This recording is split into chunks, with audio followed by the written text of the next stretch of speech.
I think that it's essentially like understanding how to pitch yourself from a very early age. I knew that there was like 1 minute to tell my story and I had to be like that. And I think that we don't realize enough. Like I was recently in a room, let's say, with other older founders, and there was a 1 minute pitch, how to intro yourself, and they couldn't do it. And I realized that the next thing that we needed to bring in was actually like how to master your 1 minute pitch. Because essentially you have so little time to get someone's attention. And what you say is make or break. They hit, you know what I mean? And I feel like understanding the power of the pitch from a very early age did me really well.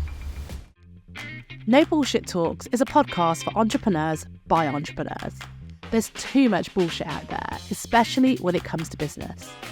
This podcast aims to highlight what's true and what's not in the world of entrepreneurship, bringing you honest and raw conversations about the roller coaster that is entrepreneurship.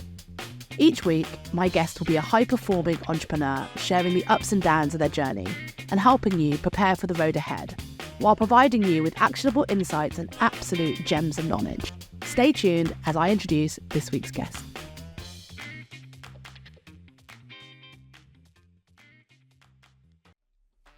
Avital Eusgeld is the founder of HiPitched Agency, a strategic brand agency based in Israel.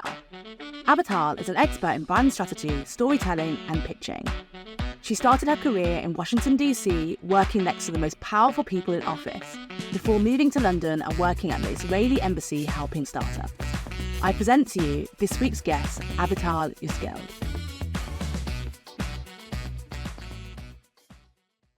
Welcome, Avital, to the podcast today. I'm so excited that you've come all the way here to join me on the podcast. I'm excited. So you've come, how far? I'm going to make this pretend that you've done this just for me. So you've come from where today? I've come from Israel, but I'm staying in the UK for the 3 weeks with my parents who live here. So yes, that is how far I've come. I know, I feel like that's the furthest. I'm going to see how far I can get people to come now. We did have someone come from Scotland, so that was quite an effort. Actually, another person's coming from Scotland next week as well. So there you go. Like, people are travelling, and I feel like I'm going to pretend that like you've obviously flown in just for the podcast.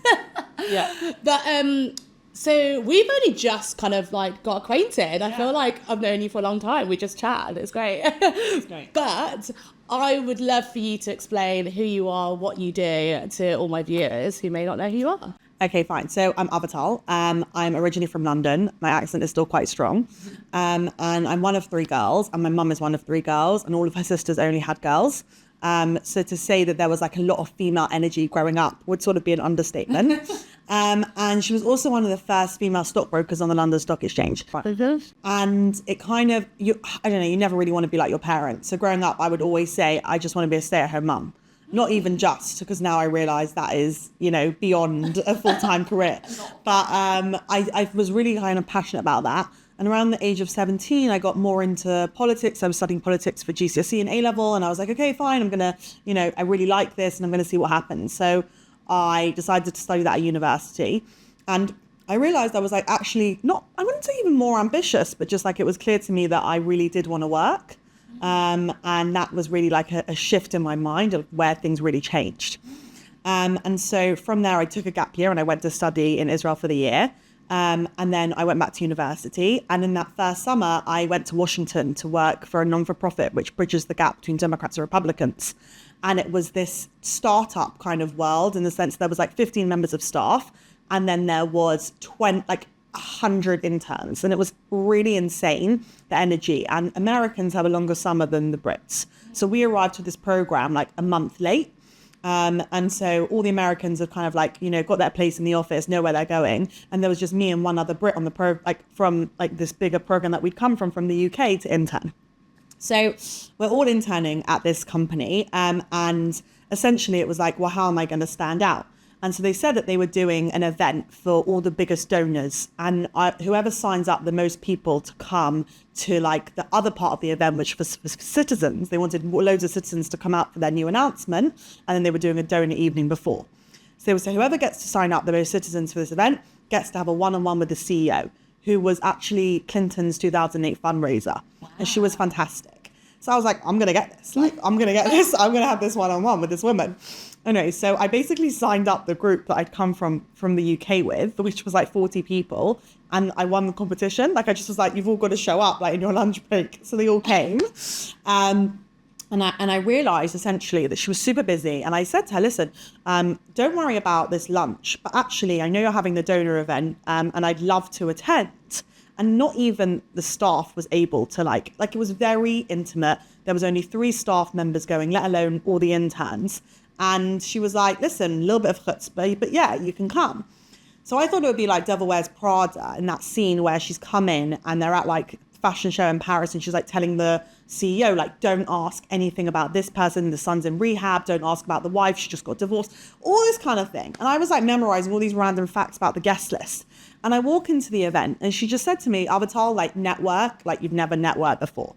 And I was like, this is wild. Like, what does that even mean? And you were meeting George Bush's chief of staff, you were meeting congressmen, senators, and I had this English accent, but they were all like, you must be at Cambridge. And I was like, okay, yeah, exactly. Like, so I was like, okay, fine, this is wild. And I just ran with it. And I left and I got all these business cards. And then I was rooming with this girl who was really smart. She was at LSE and I was at Birmingham. So I was like, okay, she's like great. And she just said to me, I went home and I showed her, I told her all about the evening and all the business cards. And I went to throw them in the bin. And I was like, what am I going to do with these business cards? Like, great. And she was like, what you're going to do is follow up with each and every one and you're going to ask them for coffee while you're here. And I was like, yeah, okay, I am. So I just basically went through this list. And that was really at 18 years old. I was on this internship. And that was really where I learned, like, A, how to like effectively network and work a room, and B, leave an impression, and C, like, I literally just did follow up to every person being like, British girl, you know, follow up from this. And they were like, and I just got so many yeses. So I spent the rest of the summer meeting people for coffee. And then I was the only one to be offered a full-time job of the 100 interns. They were like, don't go back to university. We'll offer you a job. Stay. And I was like, seems a bit wild. I'm not going to stay, but I will come back next summer. The next summer they paid me. Yeah. And then I was like, exactly, I'm 19 and getting paid in the summer to Washington. And I was like, this is great. And then that was kind of where, and then it wasn't exactly what I wanted, but I went back to the UK at that point. And essentially I was still very interested in politics, but I moved to work for an embassy and I was working on bringing more investment to like the country essentially. And in that role, I knew I wanted to go into venture capital. So from venture capital, I then decided that I would move to Israel. And essentially, that would probably be where I went into another venture capital fund. And during this time, I had 80 coffees when I got off the plane. I knew absolutely no one. And after every coffee, I was like, oh, who should I speak to next? Would you mind to connect me? And so I was like, this is wild. And everyone was like, sure, happy to help. And they just made the connection. Like, this was a great coffee. You should meet Avital. She's just moved here. And now at this point, I'm 23. And I've moved to this country with nothing, like no network whatsoever. And I was like, I'm going to work in a venture capital fund. And I did. And I got a job at Reid Hoffman. He was like, obviously the founder of LinkedIn, his fund in Israel. And I was like, this is great. Yeah, this is literally like a wild thing. And I was head of value creation. And I was like, cool. You know, like I've done this for the government sector and now I'm going to do it in the private sector. And while I was there, all these people were coming to me in the portfolio companies being like, who should I go to for my branding? Who should I go to for my storytelling? And I'm like, you're going to come to me. I'm going to set up a business. So at 24, I set up a branding agency. And that's probably like a good pause point just to be like, now I run a branding agency. This is what I do, but that's how I got there. That is one of the coolest like backstories.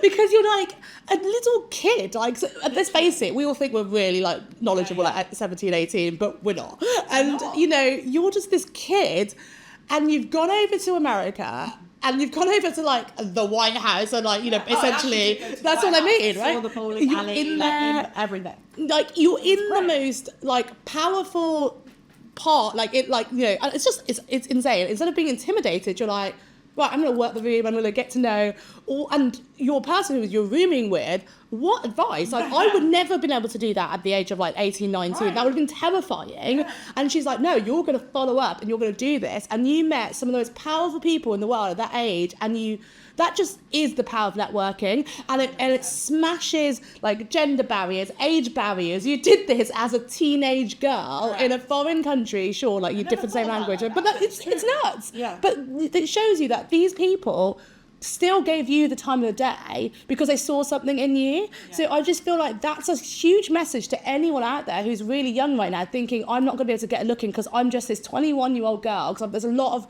people I met the other day, like a bunch of new business owners, and they're all like really young, and they're like, oh, but we're young and people don't think we're good enough.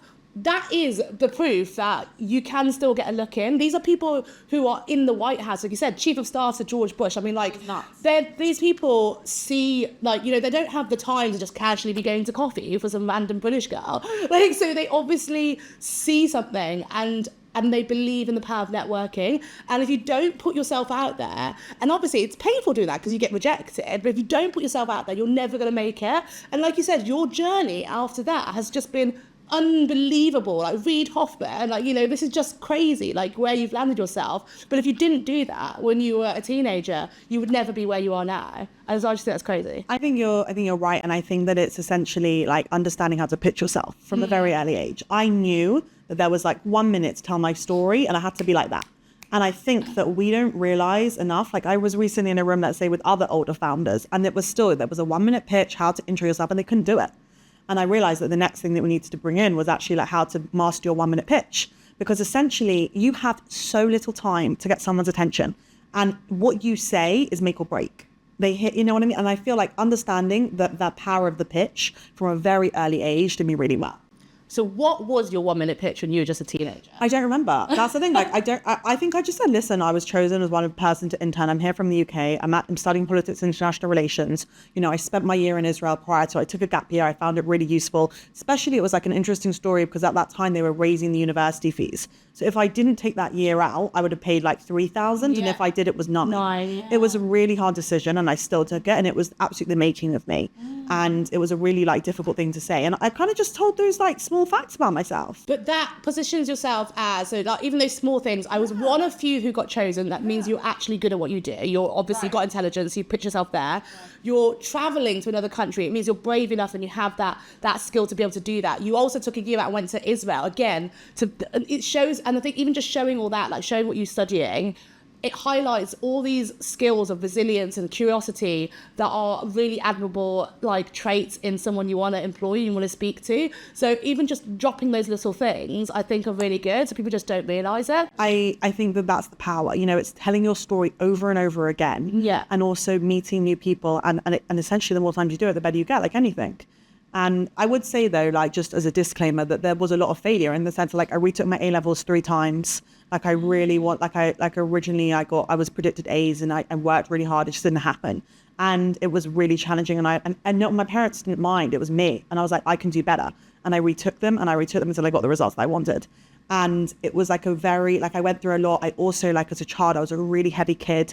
And in my last year of school, I decided that I was going to lose weight. And I went to the gym at 5:30 a.m. in my last year of school, nearly every day. Like, I just was like, I wanted to be the best version of me. And there were so many things that I needed to overcome. So I feel like it's like very interesting when you're like, oh, this person just like knew what to do. And it's like, there was a lot of failure. And I feel like that's also like a really important part of the message to say. Wow. And do you know, I was thinking, we were probably in Birmingham at the same time. When you think, when you say this, because you were saying about the years. No, but I went to school across the road.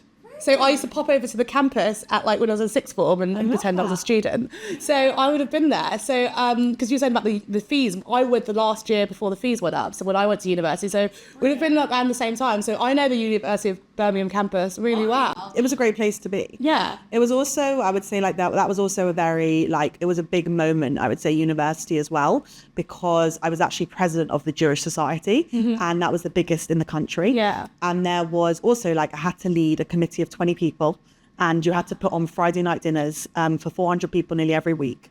And doing those things, running a committee at such a young age, you know, people underestimate the power of societies and university or colleges, whatever. But actually, and I was the editor of the newspaper and I led ski trips. And I was like, everything there was, I really wanted to do things and get involved. And my sisters, I have 2 sisters that are 10 and 12 years older than me. And they were like, that's the best advice for uni. Just give it your all and like, don't like be like, I'm too cool for this. So I just was like, I was really invested in everything. And I felt like when I took on that, like being head of that Jewish Society, people were like, you are nuts. Like, how are you going to juggle this alongside? And I was like, I'm just going to do it.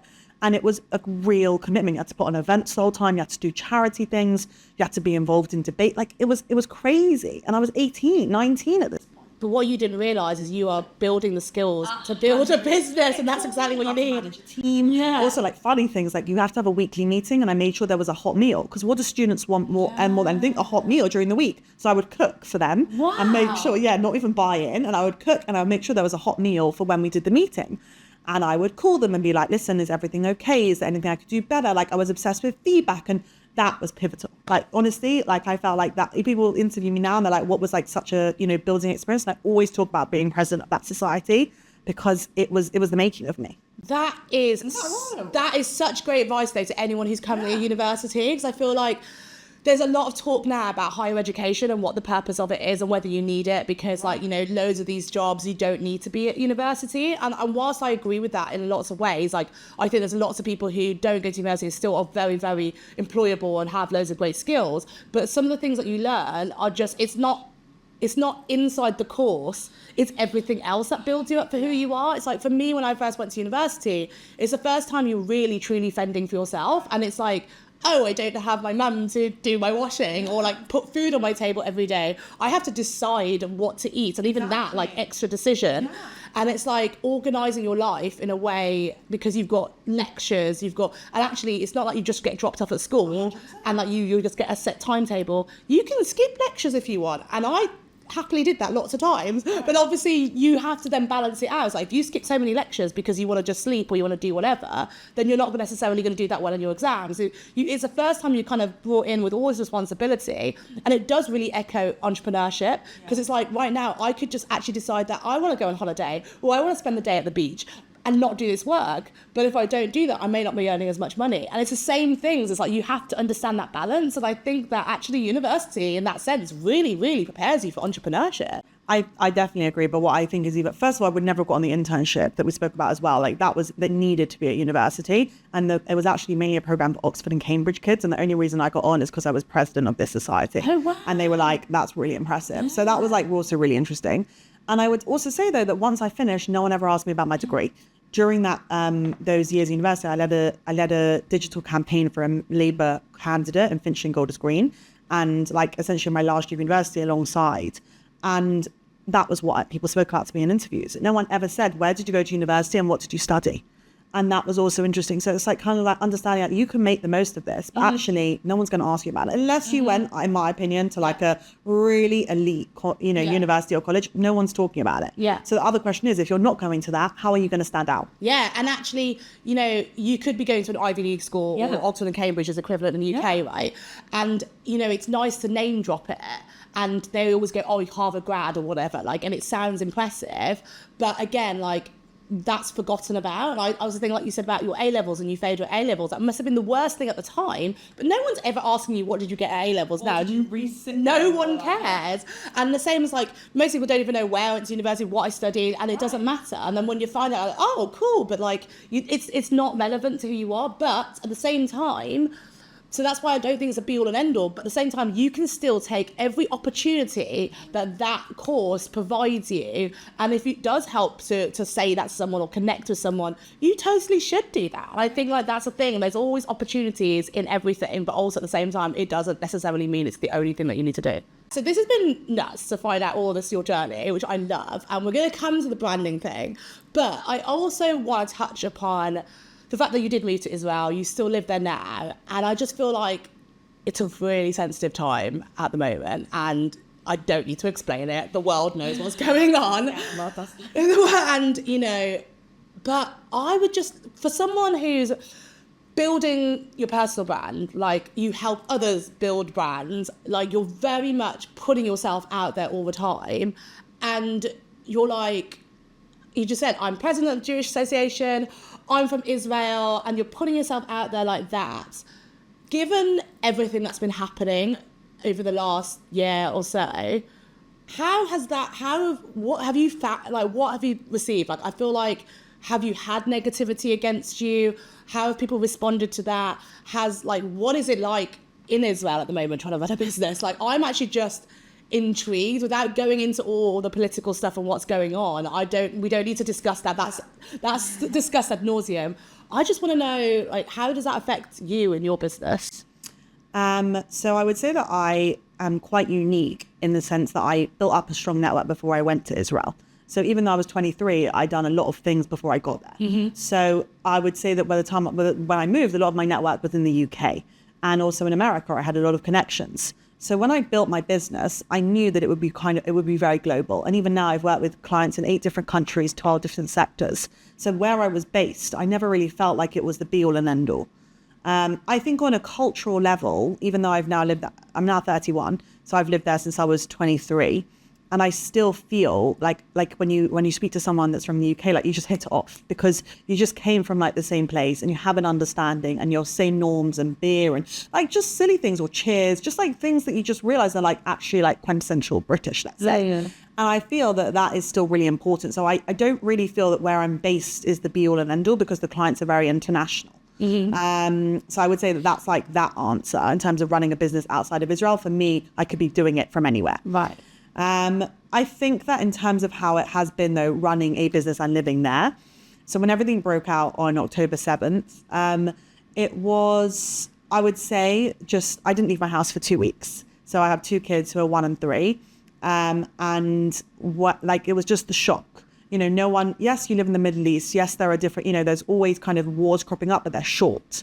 This already felt different. The scale, it was like the most Jews killed on one day since the Holocaust. And you could feel that it was different. And there was a lot of fear. And there was even on my LinkedIn feed, no one was talking about anything but this. And it had kind of taken over from all areas of the world. And it was scary. And I also didn't know how the business would continue. Even though my clients were in different places, I just didn't feel like I had the capability. And I would say after about 2 weeks, like the country has a way of kind of like of resilience and returning to like a norm and as such. And that definitely did happen, that people just were like, right, we've got an economy to save and we need to get back into it. And so people did get back into work.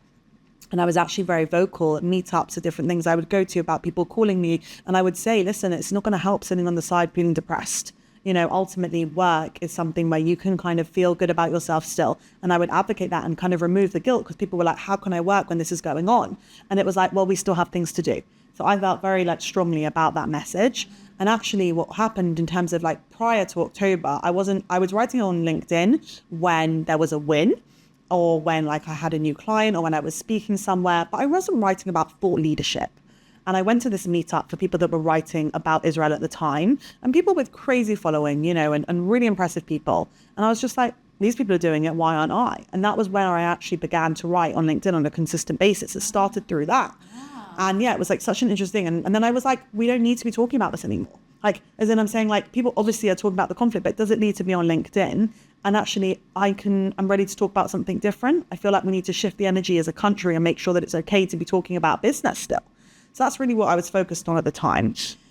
In terms of like the year that's been, like it's crazy that it's coming up for a year. There's also a lot of like Jewish high holidays that are in that September, October period. So it kind of feels like you really feel like you're in a year.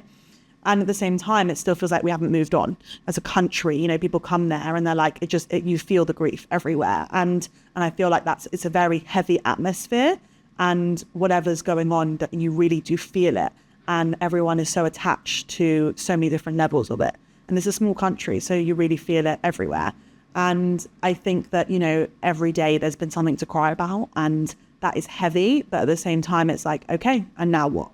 I'm still going to be out there. I'm still going to be doing this. I'm still going to be, working. I'm still going to be at events. My kids are still here. My husband's we still have a house to run. We still have a life to live. And you have to do that. But I haven't left for a year. And going through that airport just at the last point before I left, and like you kind of still see like all the hostages, and you're like, how is this possible? You see all their faces, and it's like, it's heavy. Yeah. And I think it puts in perspective, what's important, and like, clients that I'm working with, do I really want to do this? Are they people I still align with? And I think it's been a wake up call, like living through a conflict is something I never thought I would have to do and never thought I would be doing. And it's crazy to me to think that a year in we're still there. And it's really sad and it's really heavy. But at the same time, I feel like there's a lot of resilience, and that's a really important part of the story as well. Yeah, and I think it's so beautiful that something good has come out of it in terms of resilience. And I think that, of course, like any bad stuff that happens, hopefully resilience does come out of it. But it's just also devastating. Like, I think that whatever people's stance are on war and which sides or whatever people take, there's always going to be innocent victims in everything. And it's really hard. And I just feel like you hear the news here, and I had to switch it off because it just got really like too much for me. And like, yeah, I just don't like hearing all the negativity. But you know, I just feel for anyone who's kind of going through that and is an innocent victim of all that sort of stuff. And I just can't imagine how difficult it is. And I just was curious because I feel like there are nasty people out there and they will still discriminate. And I was just wondering, I guess, if you've faced any of that as well, like people who have just been like, oh, we're not going to work with you now.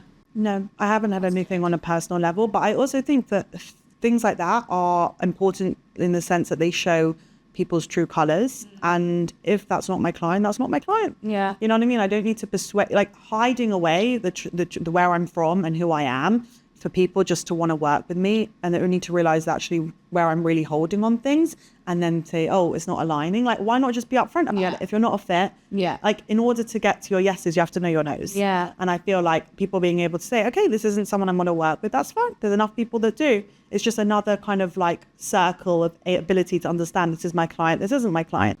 I think everyone wants to do that, but there's also a fear because of money. Like if we had a better economic climate, I think there'd be more of that. What I've sort of heard from most of the people that I work with is that they want to be more selective, but obviously they're like, oh, I should take on this client because we just need the money, which sucks. But I guess like that's why we need to be putting ourselves out there. And it's crazy to hear that you actually started posting on LinkedIn because of all this, which is kind of nuts thinking about it. But obviously, every guest that I have on just says how valuable LinkedIn is. And in fact, it's how I've met pretty much all of my guests, right? It's like, because, you know, we spend time on the platform talking about business. And again, you kind of connect via values. I feel like we connected because I was horrified with the story that you put on there. And I was like, wait, what? That's awful. Let's have a chat. And I think like, you know, I think it's been a great platform. And I want to touch on that because I think everyone I speak to is like, how do I build my personal brand? Like, you know, LinkedIn's a very important platform, but how do I do it? And like you said, you've only been doing it like a few months now, and you've really grown your brand. You even went crazy viral at some point, which you'll talk about because I feel like it's not always a good thing, but you know, like, so can you share a bit more about how you've been showing your journey? Yeah, I mean, I guess I think I would have said that I was using LinkedIn a lot, but in reality, like now I'm where I am, I would have said, obviously I wasn't. I had it since I was 18 and I really just used it to stay in touch with people. And as I said, to, you know, share my wins and, you know, when I was doing an event and speaking, I would promote it, but I didn't think to use it for thought leadership. And then I guess when I had my first baby, so now she's 3, I was writing about what it was like to be a working mum and like running your own business and how I navigated mat leave. And in Israel, you get 3 months of your average salary for the past year if you run your own business. So you get 3 months pay based on your yearly salary, which I think is really good. But it also means after 3 months, you're kind of left with, well, now what? Like, am I going to put my kid, you know, in nursery full time? Like, how are you going to do it? Also, a lot of people have grandparents, whereas me and my husband are just us. There's you know, all the grandparents live abroad and all of our siblings live abroad. So it's really like, you know, like our community is our family, which is, I guess, a little bit different as well. And essentially, I was writing about it, about, you know, the juggle and what I decided to do, which was actually give her a nanny 2 days a week. And the rest of the time she was with me. And for those 2 days a week, I was like full on with clients. And then for the other days, you know, it was, I would do things while she napped, but essentially like I wouldn't book any face-to-face meetings. And I wrote about this and people were like, oh my gosh, I need to hear more about this. Like, you know, because it was unconventional. People don't really think outside the box when it comes to these sort of solutions. And I need an out-of-box solution. So I started writing about that originally. But again, like not consistently, just when something happened with a kid, you know, relevant. And people really gravitated and were like really like invested in that subject about being a business owner, being a woman and having young kids. So I started writing about that more. And I would say even today, like a core part of my audience is working mums. Is that part of the conversation, creating a safe space. I've organized a lot of events in Israel with a friend of mine for women who are having kids on this subject, on how the hell are we meant to balance it all. So that's one area. And then what I really realized is that people were starting businesses. You know, now we're in a crazy space where people are, you know, doing this all the time and going out on their own. And so I was like, right, I'm going to write more about what it's like to do a proposal, how to set your pricing. And I was speaking for free to freelance communities through different things. Like sometimes it was a Slack channel I was a part of. Sometimes it was just being asked to host a Zoom for someone, mainly actually in the UK or America. And from there, people would say to me, oh, and I would talk about all these things of how, you know, things I wish I knew when I was starting out. So, how to make sure that you take a certain amount up front, basic things. But when you're doing this for the first time, how to make sure you have a great contract, really invest in a lawyer at this point. What's the point of, branding? How much should you invest in branding in the beginning? And people would messaging me after being like, wow, can I have a one-on-one? And I was like, sure. And I was doing this, for free. And then I was feeling like, wow, this is like so many people, I can't keep up with the demand. So that kind of became another avenue that I started doing actually in January from LinkedIn, where people were reaching out, which wasn't even my main offering. Right. And then the other thing I actually do is obviously I run a branding agency. So I started writing about how I built my own brand and also what I was doing for clients.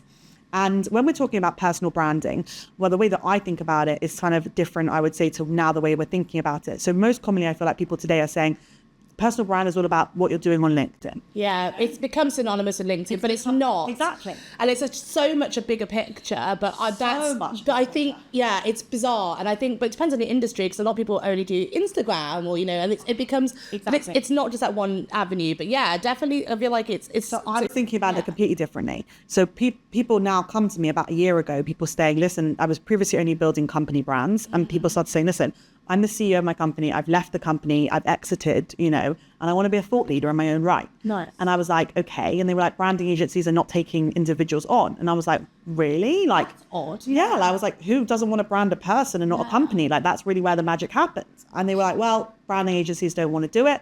And I was like, great, well, I do. So I started offering branding for individuals as well as businesses. And then I was thinking about it and I was like, right, surely it's the same kind of system. So I was like, right, we start with brand strategy, which is essentially 15 hours on like, who are you? What's your offering? What do you bring to the world? What's your best day looking like? You've just left a meeting or a workshop with your team. What did you add value? How did you add value? What are they saying about you? And it's very like personal, you can't hide. And then the second part of it was actually once you finish all the strategy, I build out your tone of voice. So think about how much content you're writing as a business owner, or whether it be a newsletter, whether it be your LinkedIn post, whether it be Instagram, whether it be your website content, and you're always having to train new people up or freelancers on how to do the content. And imagine if you have one guide, which is just like sharp and it says how you speak. So you've said your value is that you want to come across friendly. What does this mean in practice in the way that you're speaking? So I would create a 15-page guide on how the person speaks so they could hand over to anyone writing their content, and then it's visual. So visual in terms of like, actually what all of the content needs to look like, what your logo looks like, what your icon looks like, what your Instagram icon will look like, how your social media will look, everything. And that's again about a 40-page guide. And then, obviously included in that is a LinkedIn banner, because that's really part of the social aspect now, but it's also your email signature. It's also, what a mock-up of your website should look like. And I feel like that is really kind of taken off. So the personal branding and actually building personal brands. And then what people do is they take that package and they say, listen, now I need someone to help me ghostwrite, or, I want to write my own content, but I'm going to make sure it's on brand. And that's what they take. So they essentially take this package that I build for them, which is essentially what a company needs as well. And then they hand it over to their team. So it's people that are now going out, giving keynotes. What are they even going to, so we work out what the consulting is going to be on, what they're even going to be giving lectures on. Like, it's very intensive. Yeah. And it's a 3-month process from A to Z. So that's really, and then writing about that on LinkedIn as well. How people should think about their brand, why they should think about the tone of voice. Because essentially, when we're talking about personal branding, it's consistency. Yes, you're thinking about consistency in terms of showing up, but we're also talking about consistency of making sure that when I meet you offline, you're the same person. Yeah. And people think, oh, I'm just going to build something on LinkedIn, and it doesn't really matter if I'm not like that in real life. Yeah. And then someone asks you to speak about something at an event, and suddenly there's a huge inconsistency. You've lost that credibility. I agree. And we don't talk about that enough. We don't talk about that enough. This is something I shout about a lot on LinkedIn, because I'm so sick of the people who are like, because people hire personal brand managers or get like a VA to manage their LinkedIn. I'm like, you're supposed to be, and they also, these are the same people brag about building real connections. I was like, how are you building any real connections if your VA is applying to all your comments? Like, it's ridiculous. Like, again, like, if you're not actually doing it, for example, we connected because I dropped a comment on your thing, and then you like dropped me a DM, and then we chatted and stuff like that. But if that was like a VA doing that, we wouldn't have had that connection. Sure. And I think like people build up a personality, and then like you said, when you go somewhere, if someone, for example, I have people who comment on almost every single one of my posts. They show up all the time. And I remember the conversations we've had in those comments. And you're building up a little bit of relationship every single time. And so when I do see them in person, I'm like, oh my God, how are you? And it's like you've known each other for ages. But imagine if that was someone else. It's so fake. It's so ridiculous. I don't understand how that even makes sense of business, because when you meet them, there isn't that connection, and then people just get disappointed. And almost every person I've spoken to who's met one of their favourite creators online, they're so different in real life. They don't really have anything to them. Like, a lot of them are actually just really empty inside, and they don't have anything to give because their thought leadership is not even their own thoughts. Right. And it's just the most bizarre thing. And so this will work short term because they might land a few gigs, and then word will get round that actually they're not very good. And then your reputation is tanked already. And so it's like, if you're playing the long game, it's a very terrible strategy. And I think that actually when we speak about personal branding, you know, I think people are, you know, very focused on LinkedIn. And what I find with my clients is the last thing they're thinking about is LinkedIn. Really what they're thinking about is, what event should I be speaking at? Yeah. You know, who should I be pitching in terms of like where I'm going to get my real next gig from that's going to make me money? And LinkedIn, because they're at a point, like most of the clients I would say that have come to me for personal branding are in that 40 to 50 age bracket. Yeah. And they're like, we've built our name. We've done great things. I'm going to use LinkedIn as a complementary source, but am I going to invest all my time in it? Absolutely not. And I think now people are thinking, oh, personal brand, I'm going to hire someone to write my stuff. I'm going to, you know, get the word out there, and it's just going to bank clients. And what they don't realize is you have to be showing up in person. You have to be working, but offline, booking the one-on-ones, having the meetings, building up a network, and realizing that essentially LinkedIn is a part of it, but LinkedIn is not the whole game. And that's coming from someone that is very invested on the platform. Yeah. But it's just the reality of how I've built my own personal brand is by speaking offline and showing up at events. I totally resonate, because as I said, I spend a lot of time on LinkedIn too, but I'm obviously trying to spend less time on it. And all my whole thing about my Entrepreneur Members Club is in-person events, right? And that's what I'm invested in. I had so many people dropping into my DMs saying to me, would you like more leads on LinkedIn? I was like, I think I do okay, thank you. But they were like, oh no, you spend more time on LinkedIn. I was like, no, I'm going to be spending more time in person, building up real connections. And I think that, like, what I've noticed is the personal branding space is actually largely 20-somethings, which I've noticed, and they are driving it. And they actually don't do real connections in real life. They like do a few fancy dinners, but they're not actually building real business connections. And so they're spending all their time on social media. They're building up this brand on social media, and that's what they're pushing as the agenda. But like you said, the 40 to 50 year olds are already, I don't have the time for that, because actually they've already got established businesses. They're already meeting people. They're taking people out for dinners. They're going to like events and stuff like that, and they're doing their businesses in person. And even the cliche thing, like, I do my business on the golf course, and it's like, okay, you might not be of that status to do that, or might not even care about golf, fine, but the reason why that golfing buddy thing works so well is because you're spending time in person doing something you both have a connection with, spending hours talking to each other, but also having something to compete with is quite fun. You could be doing the same thing at wherever, but the point is, it's not the same spending all that time on LinkedIn and building that. You're never going to have that closer connection. I think people are missing this, and I think people are just spending all their time on Instagram, TikTok, and LinkedIn, and not realizing actually the magic belongs offline. And that's what I'm focusing on with NARS, because everyone's like, oh, I don't have the time to come to London. I was like, well, unfortunately, obviously we're going to move events eventually, but unfortunately I'm not going to just do webinars. I just don't think they make that same connection. I am going to do masterclasses inside the brand's HQ, because I think that's quite special, and I think no one else is doing it, and I intend to just be a little bit different. And for those who do love it, they'll love it, and for those who don't, that's fine, it's not for you. I also think now, because there is so far fewer things offline, they've sort of become sacred. That actually people are much more invested, they're more likely to put a higher price point on it and say, listen, I'm willing to drop more money than I thought I would be, because there's something unique about it. So we've kind of reached this point where things feel like they're online all the time, and then when there's something offline, you're like, wow, like, okay, I'm going to make the effort, I'm going to pay, and I think that's really, and it's going to be high level, because there's fewer of it. So I think that makes a lot more sense. I really want to ask you though about your viral post, because it was like way viral. Like, it was 2.5 million like plus views or whatever, and it was just wild. And it was, again, you're literally doing brands for other people. This is your job. Like, and I think so many people try to create a viral post. I'm guessing you didn't write that one thing, this is going to go viral. You were just like, I'm pissed off. The world needs to know about this stuff. Let's do it. And that's what I think works as well, because it's authentic. It was really raw and you could feel the like emotion in it.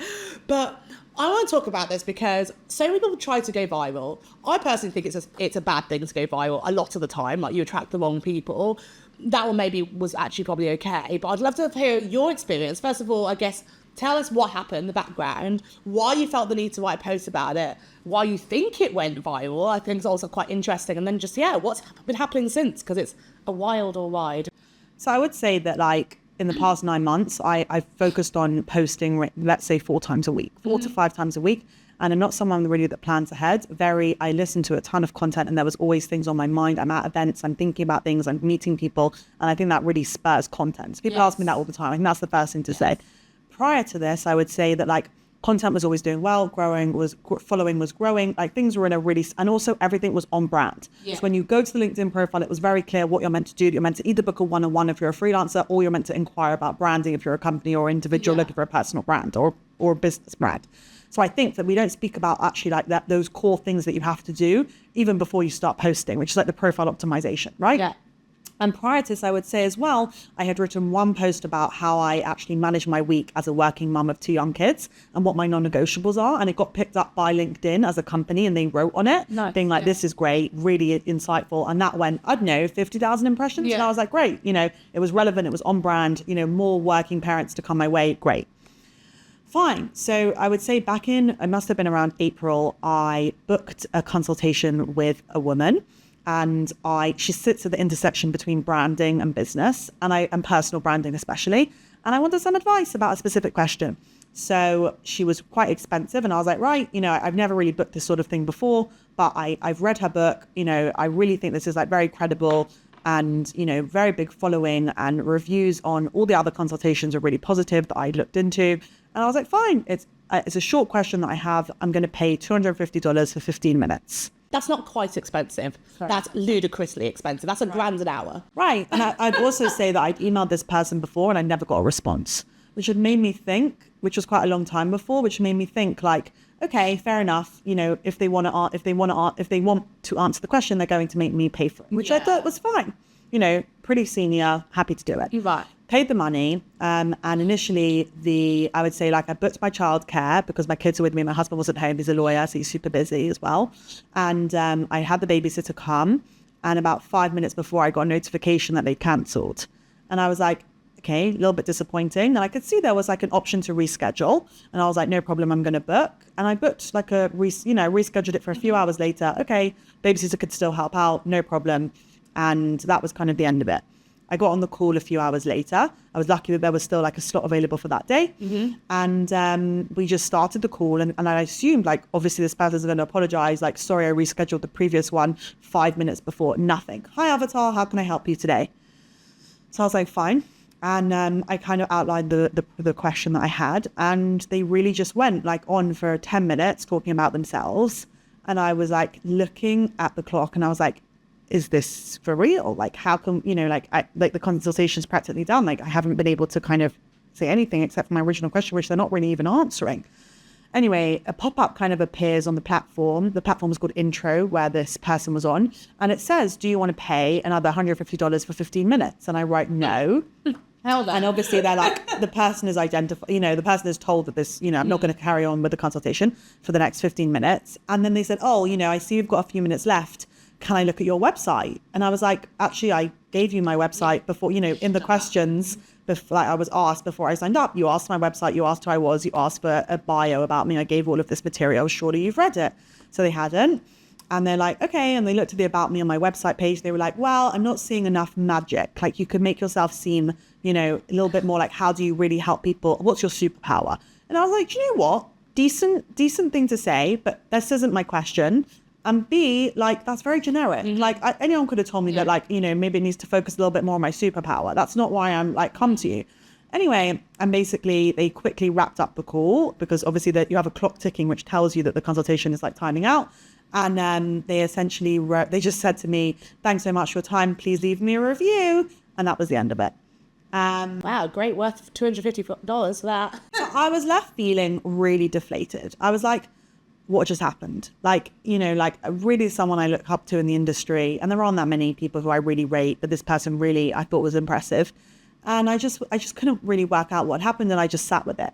And I messaged a friend like at the time, and I told her what had happened. And she was like, yeah, you know, like I've stopped doing those things because I just realized that most people can talk the talk but can't walk the walk. And I was like, interesting, fair enough. And it just sat there in my mind for a few more months. I never did anything with it. I didn't give them a review. I didn't write to them, nothing.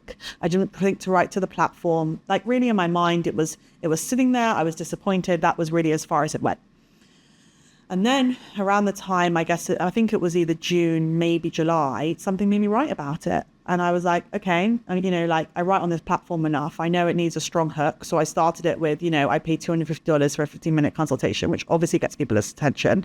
And I wrote it as a text only post, which is everything they say not to do. Although some people are now telling you on the platform to do that. Yeah. And there was no image, no one tagged, and no obviously mention of the person or the platform at that point. And that was really how it went down. And it like would just I didn't think anything of it. Like you said, I just was like, this is something that happened. And I ended it with like quite a strong line, which is like, actually, it did teach me one thing, which is like how to lead my own consultations. And it did go viral. It's now had about 2.7 million impressions.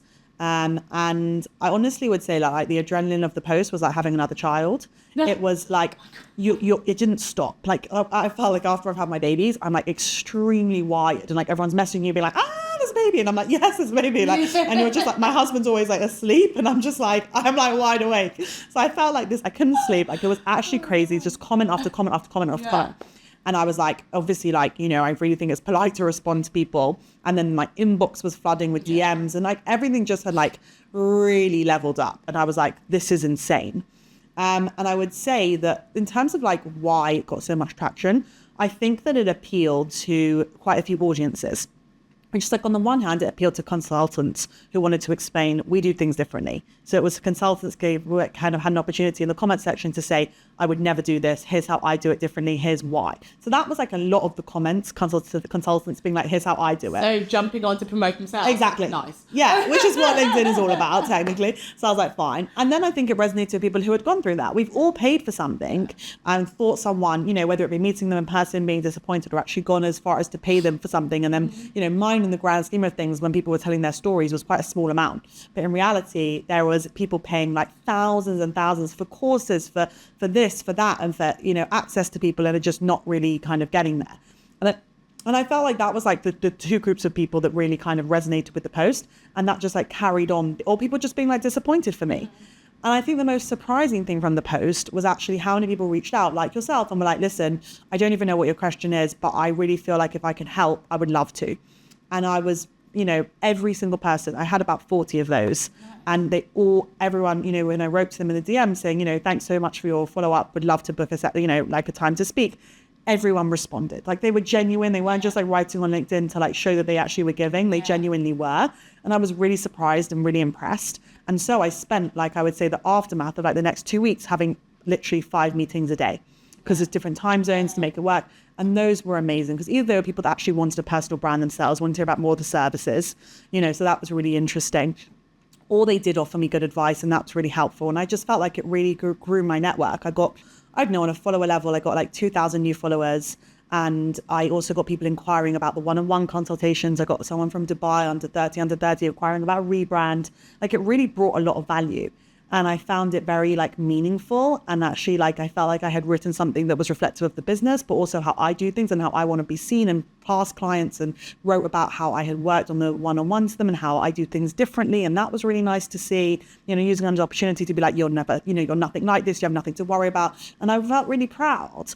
And so like by the end of the week, I just was like, this was a viral post that's like totally taken the business to the next level. And that was really powerful for me, I think. I love that, because you've also created viral posts that's actually relevant to your brand. Right. I think that people try to go viral by copying trends, and what they don't realize, like you said, you've got 2,000 new followers, but but actually what you were writing about was branding, brand consultations, like consultants. It's all relevant to your business. So everyone that you got following you is actually relevant to your business. And I think that that's why it's so important to stay true to who you are and your brand and what you're talking about. Because if you try to do like, I don't know, what's trending at the moment is like very demure or something like, you know, like people go, oh, very demure or very mindful. That's obviously this trend's going on. Or the brat summer, like, the polar opposites, I guess, but it's like very confusing. But, you know, all these sort of trends, and if everyone's trying to do that, then they're probably going to get a load of people who are totally relevant to their business. Like, say if you accidentally go viral because you happen to step on one of those trends, you're going to get someone completely different. And actually, you're going to flood your followers with irrelevant people. And actually, your content is going to be shown to them. And actually, they're going to be nothing to do with your brand. And it's just going to be worse. Like, even I have that on my Instagram right now because I used to be a professional chess player, right? So I've got a good chunk of my followers are people who know me from chess and they want to see more chess content. So every time I do a post about chess, that gets loads of people. And then now I'm trying to build it up to be more what I'm doing now. No one gives a crap. Like, it's just there. I just get such poor engagement. And I'm like, I don't know what to do with this. Like, whether I should start a new account or whatever. And it's hard because I do so many things. And like, that's not me even trying to go viral, but that's me just mixing the messaging. And I think people just get confused, right, with this mixed messaging. So I'm so glad to see, like, because there's not many people I know who've got a viral post, who've gone viral talking about what they normally talk about. And I think it's like, it's really good to show that actually you can go viral. Talking about something that's your personal opinion, you just being a genuine thing that's happened to you. You didn't actually have to come up with something really like, you know, epiphany, like, you know, it was just a personal experience, and everyone's got a personal experience, everyone's got an opinion. So if we just write more of that and that's actually unique content, you never know what will happen because it resonates. And I think my inbox was also filled with ghostwriters being like, how did you do this? Really? Yeah. And also, you're never going to be able to monetize this. Oh, I was my like, God, I was like, wrong with them? I was like, watch me. And it was like very, very interesting. Like the DMs are also like just of like pure, like, how did you possibly do this? So, like, jealousy. Yeah. And I was like, no. I was like, I was going to start, like when I was thinking about writing a post a week later and telling people what had happened since the post, I was going to start with like, apparently you can't monetize a viral post. But I was like, you know, I'll think of a better line, which isn't so kind of like angry. And then actually, yeah, it was a lot of DMs like that. And then I also think that the other thing that happened was I had at the same time, like I kind of thought about the next post, because obviously I had this viral post and I was like, should I be silent for the next month and just like, you know, watch this post continue to kind of like spiral? Because it really did for the next week, just like carry on going up. And then I happened to have a friend at the same time who was going through a divorce. She has 5 kids, and I really needed she needed help finding a job. And it happens to be that like just, you know, I'm well connected. I have a lot of people that mind for different kind of like, people are always saying to me, listen, I need a job. Who can, you know, can you send me anyone you can think of to connect me to? And like, I'm just good at making those sort of connections because of a network. And so she came to me and she was a good friend. And I managed to basically get her three jobs, which is in a market right now where you said people are being fired all the time. Like it was really, but she was really impressive in the marketing space. And I managed to get her 3 jobs. And I basically wrote about this. And I was like, this was, you know, you would think that the highlight of my week would be, you know, getting over this many impressions. But actually the highlight was managing to get this woman who really needs help, you know, to be able to divorce her husband. And I was like, the magic actually happens offline. And we need to remember that. And people really resonated with that. And I was like, that's the message I want to set. Yeah. And then the next thing I wrote about was like about like the power of like taking a 25-hour break for like the Jewish Sabbath and like how we need that, and that like replenishes us. And I was like, you know, I've got this platform and I'm going to use it to just like hone in on the messages that I think are important. And I feel like the final thing I wrote on the whole subject, because I was like, you know, a week and a half, 2 weeks later, like I'm not going to continue to talk about my viral post. And I just wrote like, this is what happened, you know, in terms of like people actually reaching out and offering. And I also think that it didn't just happen overnight. Like the reason why it was successful is because I've spent 6 years building a business and a brand people connect to.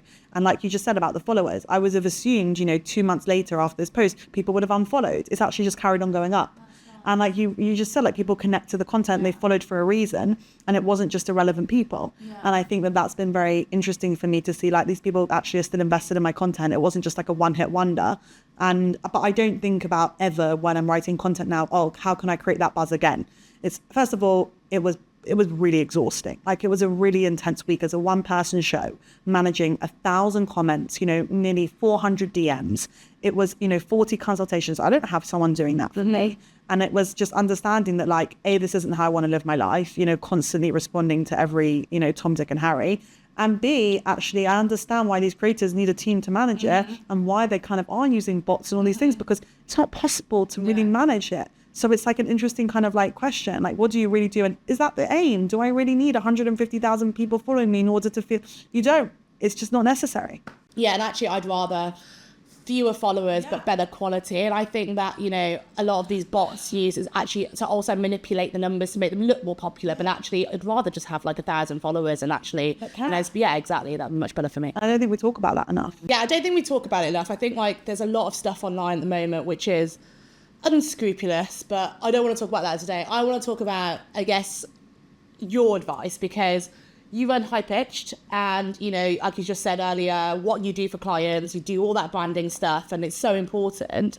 I'd love to just get some actual advice, because you were talking about how personal branding is not just your LinkedIn and not just that. And like I said, it's all about building your reputation offline. And like I said, the people who are already more established, they want to do speaking gigs, and like inevitably that's what you're trying to do. You're not speaking online just to gain more followers, because what does that do? And I think people are missing the point, right? People just all talking about vanity metrics at the moment, and it's nothing to do with that. Inevitably what you want is more money, and you want more money to get more freedom so that you actually work less, like not to be posting all the time on LinkedIn. So I feel like I'd love to hear from your perspective, like with the clients you worked with, and just generally some advice for people out there, because people are trying to build up their personal brand.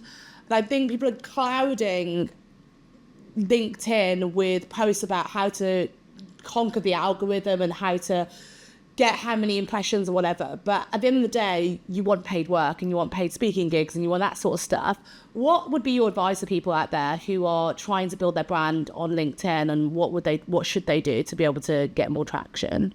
Okay, so I think that one of the things that I did that was really helpful is talking to 18-year-olds, that bit right before even the first year of college or university or before they're going, right? And I had a lot of exposure to groups like that. And I would talk about the power of networking, how to land your first internship, you know, like, and it took me like, I talk about different things. So people say now, like, you need to be known for one thing. And even now I realize, like, I have 3 audiences and I'm fine with that. You know, we spoke about the mums, and we spoke about the element of like freelancers who now want to understand what not to do in business. And we have people looking for branding and branding tips and personal branding. So it's that's quite rare, because people are like, you've got to be known for one thing. And I think that for me, that's better to be known for those 3 things and to have those 3 audiences. But the younger audience was really interesting, because 18-year-olds, they would come in large groups, and I would essentially be speaking to them, mostly in person. And that's a really difficult age, because they have access to their phone the whole time. You know, they're not really that bothered about like manners most of the time. And they would say, like, this is brilliant. This is exactly what we needed. This is practical. This is, you know, how to master, if we're not going to be able to meet with people in person, how to do it on Zoom, how to make the most out of that meeting. And I would just be really vulnerable about all the failures and what I did and how I got to where I did and what I did when I was their age. And that audience, I would say, like, once I realized that they were interested and they really wanted to hear that story, I would say that it built my confidence, because I was like, if I can get 18-year-olds who are really passionate, who are like, you know, mostly just want to be on their phones, then how much more so can I get with like an older clientele? So I would say that the biggest thing at this point, when you're thinking about building a personal brand, is think about audiences. Maybe it's your old high school that you went to. Maybe it's contacting your old university and saying, can I give a lecture here? Because actually that group of people, I would say, like, are really interested to learn. And also, like, it's kind of like an easy win, because essentially you want to build yourself up. You know, you want to be able to be doing, the more and more you do something, the better you become. So I think start thinking about talking and giving, even if you're not being paid for it, but just doing it for audiences is a really amazing way to start out in terms of building the personal brand, telling your story over and over again and getting it so it's like, you know, really sharp. And I think the second thing is like something that we've spoken about already, but it's just investing in those actual one-on-ones offline. You know, like at the time when I was growing my brand, I would say, listen, I want to meet with 5 new people every single week, and I'd make sure it happened. And I think that people underestimate that, you know, booking, even if it is online, even if it is a Zoom, but just making the time to have 5 coffees a week, getting to know people. And those are the 2 things, because actually when you know someone, you're more likely to like their post. When you see it online, you're more likely to engage with their content. You're more likely to recommend it to someone. You recommend their services, and you know them, and they stand out to you because you know the person and the face behind the profile. So I really think if I was going to do 2 things, I would say, in like outside of LinkedIn, I would say booking the coffees, making sure you're meeting people, and doing those speaking gigs, even if it's for free, to an audience that you can have access to. Oh, I love that, because I do both those things, and I massively recommend it. I teach at a university, and do you know what? You love it? University pay is awful, by the way. So even if you do get paid, it's really, really awful. It sounds very impressive to be a lecturer. Right. It's not lucrative, but I love it. Yeah. So I've been teaching for ages. I think just giving back in general is just it's just the best feeling. And like you said, seeing those kids do really well, and actually some of them drop into my inbox afterwards, and they just go, I don't know if you remember me, but I was a student in your course and blah, blah. I've just landed my first job and I took your advice and thank you so much. And I'm like, oh my God, this is amazing. Like, it's so nice. And I think, like you said, in terms of building up confidence, I did a podcast today on public speaking, and I was like saying that I'm very torn between people don't get paid versus the unpaid versus paid speaking gigs. I believe that anyone with a reputation should get paid. And I think there's so much of it out there at the moment which is unpaid because they're taking people for granted. But I absolutely think if you're trying to build up your brand, you do go for free. Like I was saying that I went 1 year, I did 42 speaking gigs and I got paid 0. 42. That's disgusting. And I already had a reputation. But it's because everyone was already like, they were just doing this. Like everyone just speaks for free at these things. But like, I also did get to go, like, I spoke in Cannes, like, I spoke in the Excel, I spoke on the Shard, I spoke in, like, all these fancy places, Royal Albert Hall. Like, I got to stand up on these places, and each time I did, it built my confidence. It's great for your personal brand, and, like, even if you look at it, that's people post all this stuff on social media all the time, and it makes them look really fancy, and, like they're getting paid loads of money. I wasn't getting paid any of it, which is ridiculous. I probably should have been. But you know, a turning point that we also like is important to understand that like there is a point when you need to be charging, and you should, and that I think people find it hard to do. Like how but I think once I went there, I found it much more fulfilling in the opportunities that I chose to do for free. Yes. Because I was like, well, all these other things are paying for me, and now it's like if there's an organisation that I want to speak with and they can't afford me, I feel so because I'm only doing 1 as opposed to 12 for free. Yeah. I feel much better about it. Same as me now. So like I basically declared that I won't do any speaking gigs unless I'm paid, apart from the ones I really, really believe in.